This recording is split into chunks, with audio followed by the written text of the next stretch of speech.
Luz Maria. Hi, I'm Coach Lisa Frank, and today's we're going to be talking about single parenting. Some topic. Yeah, Ugh. yeah, I can tell you I became a single parent after such an ugly divorce, and it just brings so much pain. yeah. I think that a lot of people, when they, start out having children, except, of course, special circumstances, you never expected, to be raising that child alone. Oh, So no. that has a certain level of trauma in and of itself. It is. Right? And Lisa, for me, it had this huge level. I was married for over 20 years, 24 years to be exact. Okay. And being a psychologist and getting divorced and becoming a single mom, ugh, Yeah. it was so humbling. Yeah. It was such an experience for me. Yeah. Mm, Well, I can imagine, of course, there's no two situations alike. So No. I'm not one to say I understand how you feel. But, even for me, like, it had anybody ever told me that, I'd start out having a family and a marriage and end up, raising my son on my own. I had children later, in life, my early 30s. And when the marriage ended, my daughter had just graduated high school and stayed with her dad because her boyfriend lived around the corner. And my son Oh came my with God. me. My son came with me, and he was a teenager in his first year of high school. How did that impact you, Lisa, when your daughter stayed with dad, especially the female? Yeah, it was painful because it was a situation where, we were together for 8 years prior to getting married, and then we were married for 20, and so we were together a total of 28 years, right? So, it turned into verbal abuse, and that doesn't mean that I didn't have a part to play in it.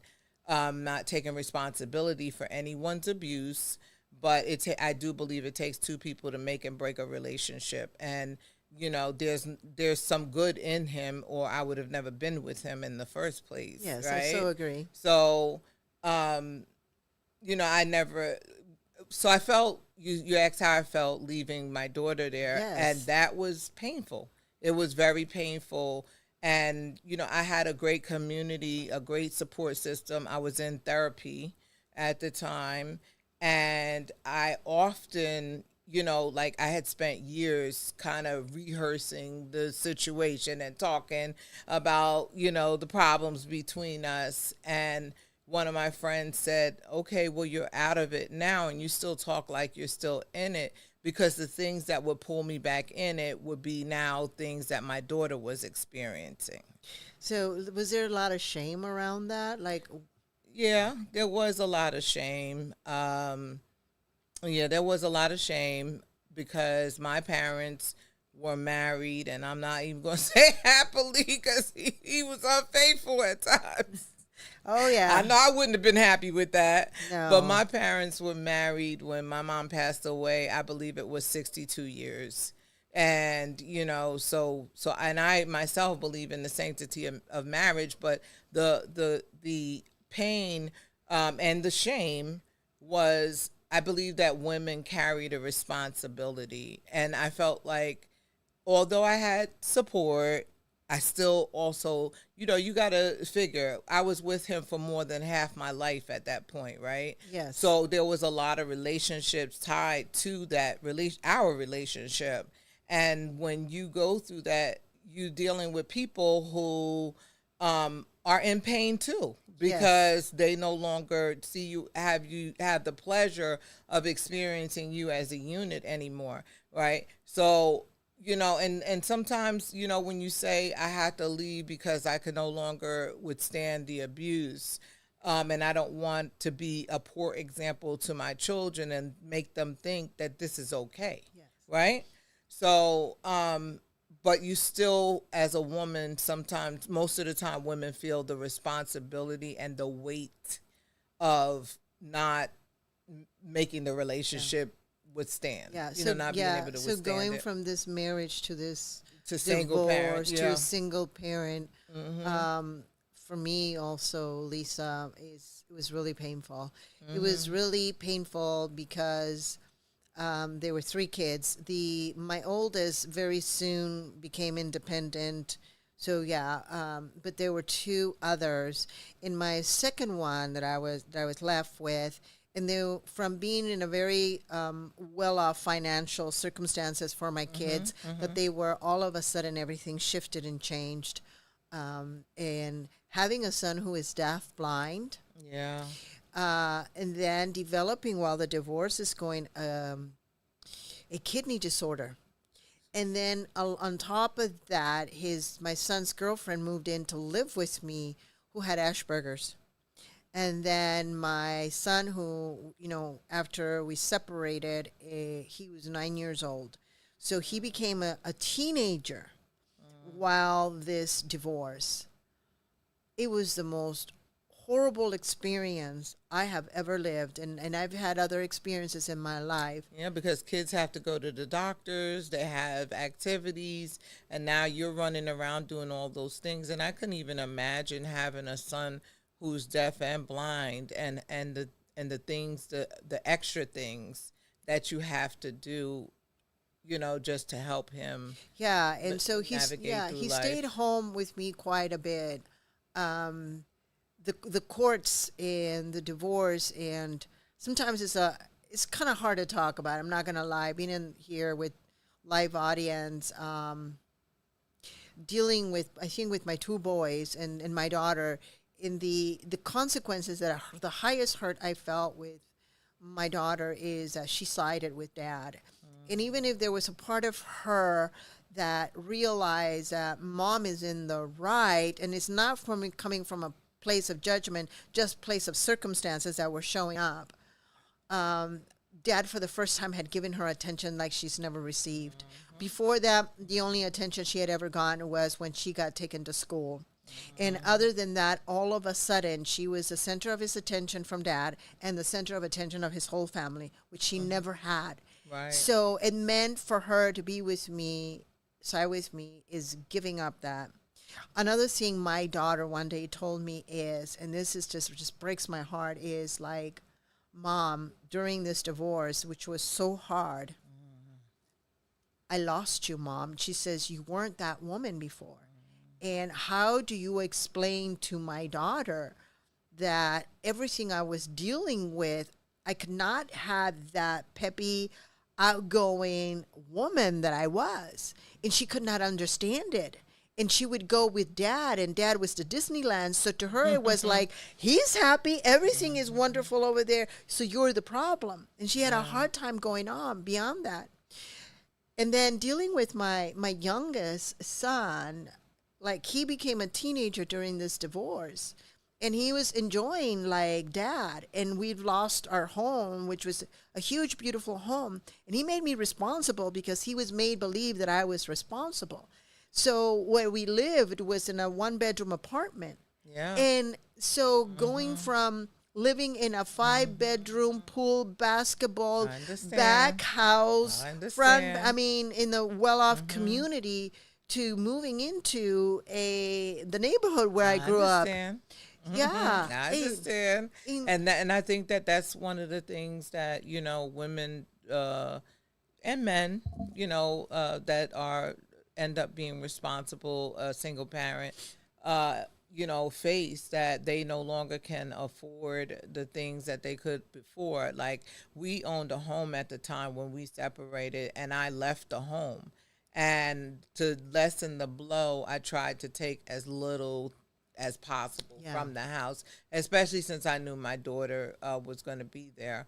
I even gave them the better car. And, the other one was, not, in the best of conditions. But I gave them the better car because I wanted my daughter. She had, just started driving, to be able to get around and, even get to me if she needed to, because I knew what she was in for.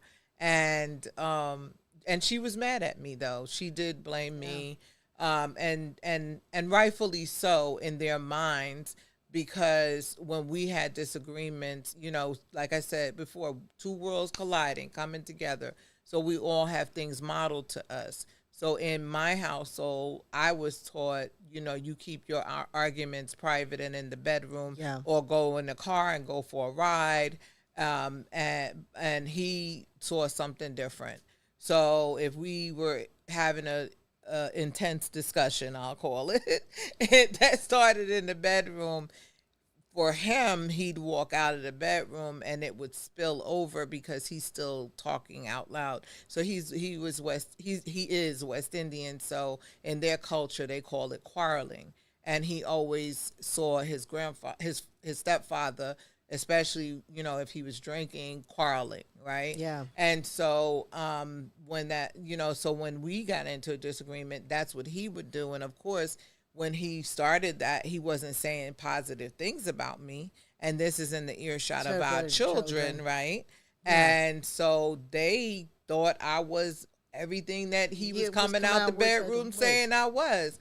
But I'm not the person. I'm not going to tear you down I'm not going to tear you down at all, because I do believe when it comes to a relationship, my motto is I'm going to leave you better than I found you. And leaving you better than I found you means I'm not going to say a bunch of dirty stuff that's going to hurt you and wound you, because what's the point? If it's over, if it didn't work, it just didn't work, right? And that's beautiful, Lisa, that was somehow available. It was not available for me, right, in my circumstance.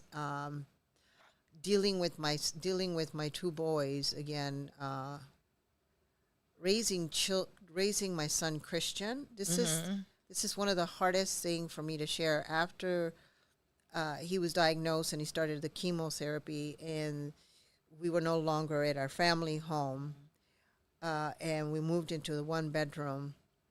My son, who was deafblind, and his girlfriend had to move to my mother's attic while my son was undergoing chemo. I felt so hurt. I felt responsible.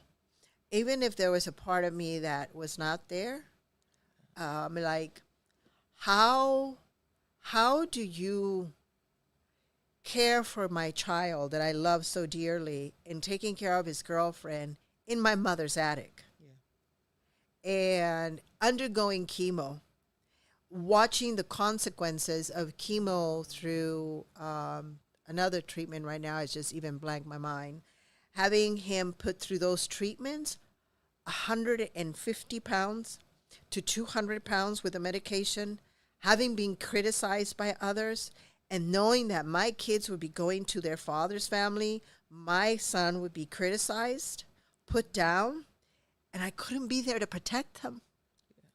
I couldn't be there to protect my adolescent, and I knew that they were in the jaws of lots of evil.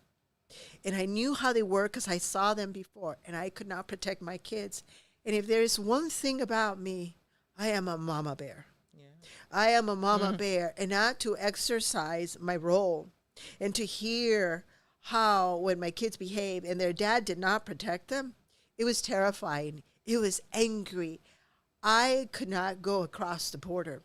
I was so angry, Lisa. I was so angry that I knew that if I went across the border, that if I would see their dad, I could react in a way that would not be a good choice for me, right, nor my kids, or anyone. Now they don't have a father or a mother. Well, I don't know if it would. I wouldn't go that far. I was not that right. far, but it was still. It was bad enough. It was bad enough to that enough. I said I could not. The injury was so hard to watch my son deal with his health, deal with a divorce, deal with the money, and deal with all the criticism and judgments of everyone. And then on top of that, here I am, a psychologist. The shame. And I didn't know if I wanted to go back to my career. A wounded healer. A wounded healer. If she would be able to go back and heal others. Of course, I had to take, my career requires that I cannot do that until I heal myself. Yes. But I didn't know the shame that I had, if what would people would think. But it humbled me. And I became a better at what I do than I ever done. And interesting enough, my career went into the area of intimacy, which is really about love. Because when I talk about sex and Right. intimacy, it Right. really is about Right. connection and love. Right. Because I know the impact it made on my kids. I Right. know the impact it made on me. Right.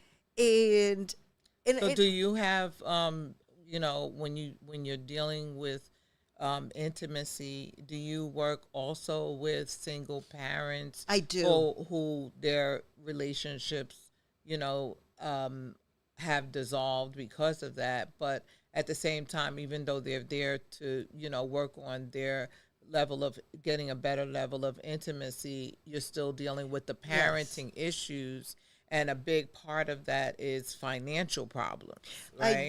I do. What happens when people, because some people know my story, Right. that has actually created a community for me Right. in that. So if I have parents, when I work with my clients, and if they say they have a child with disabilities, and I automatically open up and tell them I have one too, and what I do. So that becomes like this amazing connection. And then for some, they've asked me if I am married, and I tell them no. And there was a divorce, they automatically say, I don't think you're a good fit for me. And I said, perfect, I'm glad that you're making your choice for you. Right. But others feel that because of that, I will be a better collaborator for Right. them in their own personal lives. So they just ask me questions, do I believe in marriage? And for me, yeah. I wish you were around when I was going through. No, for real, I had some really good therapists, but for me in that space of financially, it took so long to recover financially. We were basically, because I had a car accident and I was recovering from that. So we basically were a one salary home anyway. And then, was looking forward at some point to the time where we can, pool our resources. But then at that point, the marriage just wasn't working. So now he's dealing with a single salary and I'm dealing with a single on mine. And at the time when I gained employment, it was underemployment. As we discussed in a different episode with Dr. Valerie McCray, that this underemployment, like, it's unbelievable how even, and I was at that point, I was a professional because I had already been in the field of addictions for over 18 years. But at the same time, I was still underpaid and underemployed and trying to raise this son. My son was 15 when we left, and my daughter stayed with her dad. Like I said, her boyfriend was around the corner, so she stayed. And I didn't ask for anything because I felt he had one child, I had one child, and that's being fair. But once my daughter gained full-time employment, then I said, okay, well, I'm going to need some help. And we made an agreement on an amount, and he was great. He never didn't. He put it, matter of fact, he put it on automatic transfer to my bank account, so it was never, that was never a problem. But my son was also in boarding school after a while. So he decided he wanted to play basketball. So he'd gone to several boarding schools, and that was difficult because now I'm trying to parent him from a distance and just trying to survive. And now basically, we're having to pay for where he's staying too. So, I just also feel like, okay, some things happen as a result of our choices when we're in our single parent phase. But I also say that you have to give yourself some grace. So what was for you, what was the hardest thing that you dealt with for you being as a single mother? I think it was the financial impact.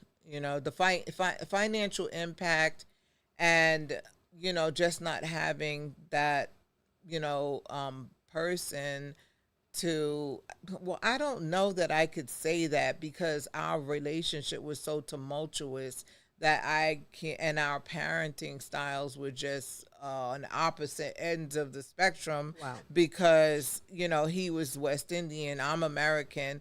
I was traveling on on the bus and the train going from New Jersey to New York, I was ironing clothes and washing clothes and mopping the floor at 9 years old. And one day told my son at 9 to wash the dishes, and that became a whole challenge, right? Yes. And, because of our different parenting styles, and I was accused of having kids, to do my dirty work or whatever. So, there was so many differences, and so I can't even say that I had someone who I could see that I saw eye to eye in how to raise the kids. And that's actually, parenting is one of the things that's at the top of the list, besides finances, that does cause a relationship to diminish. Yeah, and then the consequences for our children, what they're living, because we're not exercising the quality of parenting. Right, together. I know. I exercised a lot of quality of parenting when things were in our marriage. So financially, I would say that was the most difficult. And in talking to other parents, that's, in talking to other parents, a lot of times it's, the hurt feelings that the betrayal, why you moved on, or he moved on, or who's sleeping with who, and who got a boyfriend, who got a girlfriend, and, different things. And the parenting, because, now you have the child together. So my thing is, you got to be careful who you tie yourself to, because for at least 20 years, you're going to have to work together, and it may not be easy. Yeah. But I think that for, a lot of parents that I've spoken to, co-parenting is one of the biggest things. It really is. I never had an opportunity to co-parent with him. Never did. I tried. Right. I really tried, and he never allowed, because anytime we tried to come to create a conversation, right, his conversation is, I'm not going to do anything you tell me to, and I'm not going to take my son anywhere. And so when he's with me, I do whatever I want to do with him. So that's end of story. Yeah. So there was nothing to create a conversation, because we couldn't. There was nothing. It wasn't like, this is the behavior. I need you to step up. The communication broke down, and so I mean, I had the same thing. I see that a lot of families and couples, have gotten to the place where they can co-parent well together. But I didn't have that opportunity either. And it bothered my son a lot, because there was things that he wanted me to ask. And, he was kind of afraid of his temper, too. And there's things he wanted me to get involved in. And I felt like, you're 15, you have a voice. You can, so, like when I was 15, if I wanted money, I went and asked my father. I didn't go to my mom, so my son, but I didn't realize at the time that because of his temper and, things that they witnessed, and I couldn't co-parent with him, because co-parenting requires communication. And for us, the marriage diminished because of verbal abuse. So that his mouth was a weapon. So I had to take the weapon. I had to, separate myself from the weapon. Well, if his mouth is a weapon, how do we communicate to co-parent? Yeah, it's not possible, right? It is. It really is. So I think I hear that a lot. That that's what a lot of single parents are going through. Yeah, and then there was due to the stressors that occurred because of it, and the number of years in legal battles and the financial strain. So financial was also a big thing. And I know, I talk with a lot of single women. The frustration is just there's time management, the exhaustion, the high level of exhaustion these women deal with, from getting up in the morning, getting the kids going to school, and then being able to pick them up and then bring them to get them something to dinner. And then you have the neighbor criticizing because they bought them pizza or they bought them something to eat, and then the house is a mess. It's just like so exhausting for. And it really takes a village. And a lot of times, people are onlooking and in the community and can help.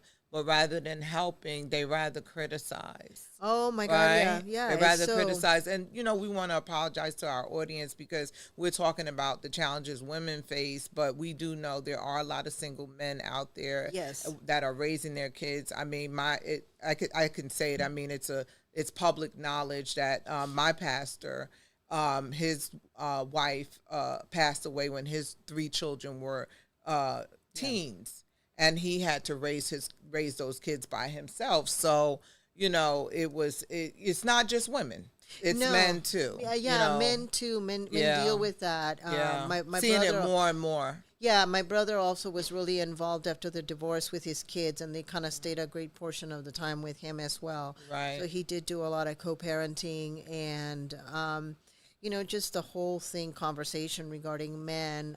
They are getting more involved with their children. Maybe it wasn't for me. I mean, it totally was not at all for me. I mean, in court, we dealt 10 years of legal battles, but when it came to our kids' decision about who takes care of them, I said, I'm willing to take care of my kids. In 2 hours, we were done. We signed off all the papers. You can have them. You can have them. Go for it. You just go for it out, so it was quick. But then you have those other situations where there is a battle, because my daughter went through that. Her husband left when their daughter was 9 months old, Yeah. right? And they were pulling her back and forth, and now she has some separation anxieties when she goes away from her mother, little by little, growing out of it. But she's 7, and that lasted a long time because of that whole attachment issue that happens within the first 2 years of a child's development with their mother, right? Yes. So she has an anxious attachment style, and they were back and forth in court. So, there were some things with him, his family, that he lived with them that, my daughter was very concerned about. But the judge, they try to be more fair now, and unless you can prove that the father is putting that child in some kind of serious danger, they don't want to hear it. And so she had to go every other weekend with him, and then they went back. He took her back to court, and he started getting Wednesday nights. But, a lot of that was his mother was involved, and she lived with me. So, she didn't live with me. We shared a home. And, so it was a lot of hurt feelings, a lot of back and forth and fighting over the child and, and all of that. And that's challenging. It really is challenging. To be away from your child with people that you don't trust, that the father's around and you don't even trust him. Yeah, or the other person, I should say. Yeah, and also the financial constraints with the dads. I know the finances, how it impacts them, especially when they're trying to regain a new relationship. And you actually see the impact, like I see it in my clients, where it's really hard for them to date and build a relationship or even a marriage because of their fear of the catastrophe of the financial resources that they divided and the resources. So they don't want to have to do that anymore. Right. And it is a true impact. It is they a say impact. They say it's cheaper to keep her. So most of the time, if it's a woman, she gonna get half. But and then I'd also like to mention that my heart does go out for the fathers that have to pay child support, because a lot of times it is exorbitant and and everything's so expensive for everybody. But and it's the whole system. It's really, we really have to create strategies in a way so that both the mother, the children, and the father are able to resolve. And part of it too is just this world, this country, the system. This world is so expensive. It's just expensive. And I know in my culture, I know we're wrapping things up, but in my culture, I recall years ago, when my sister was on public assistance, and years ago, public assistance was really designed to separate the family. Slavery, they separated the family in our culture, right? And years ago, when public assistance first began, they would come to your house and check to see if there were any men's shoes or clothes Yeah. and things like that, because they wanted to make sure That you were being paid as a single mother. Yeah. Yeah. But now it's so many, because of technology, it's easy for them to find but I learned the Social Security as soon as I got started. Yeah, and again, the truth of it is, we really forget what the focus is, which is our children. We make the choice to bring these children to this world, and it is their future, and the anger and the issues and the system itself, the way it's set up, contribute to all of this. So sometimes we take all of the contribution that's outside in the world, outside in the system, and just dump it into the other person. And how does one restart? How does one regain ourselves, our lives, So it really is. So we got one more minute to wrap up, Lisa. So we just want to encourage, anyone facing a situation where you are a single parent, and to, just encourage you to get the support that you need, in whatever area it is. If you want to be successful at something, sit with somebody who succeeded and someone who failed, right? Yes. And just know that, okay, both our children are adults now. And of course, you always, from season to season, you may deal with some of the hurt. It may come up, right? But this too shall pass. They're not going to be small always. You'll make it through. And this has been another episode, great episode of Different Voices.